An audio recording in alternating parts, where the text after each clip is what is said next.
मुफक्किर पाकिस्तान अल्लामा इकबाल का 146वां यौम पैदाइश अकीदत व एहतराम से मनाया जा रहा है। लाहौर में मज़ार इकबाल पर पाक बहरिया के चाको चौबंद दस्ते ने एजाजी गार्ड्स के फराइज संभाल लिए, जबकि गवर्नर पंजाब, डीजी रेंजर्स और जीओसी लाहौर ने मज़ार पर हाजिरी भी दी।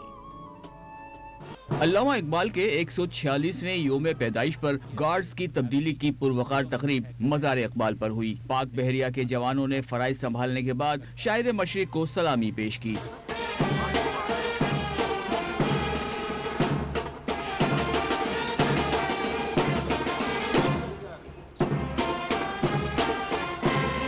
पाकिस्तान रेंजर्स पंजाब का दस्ता गार्ड्स के फराइज से सुबुकदोश हुआ।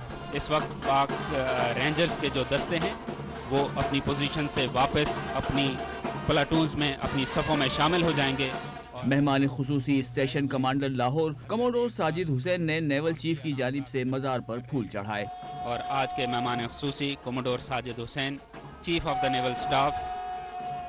शायर मशरिक के ईसाले सवाब के लिए फातिहा खानी की गई। एलएस का सवाब शायर मशरिक हकीमुल उम्मत हजरत डॉक्टर अल्लामा इकबाल रहमतुल्लाह अलैह की रूह पुरफतूर को पहुंचा। गवर्नर पंजाब बलीगुर रहमान ने मज़ार इकबाल पर हाजिरी दी। उन्होंने मेहमानों की किताब में अपने तासुरात भी कलमबंद किए। निगरां वज़ीर आला पंजाब मोहसिन नकवी ने भी अल्लामा इकबाल की कब्र पर हाजिरी दी, फूलों की चादर चढ़ाई और फातिहा खानी की।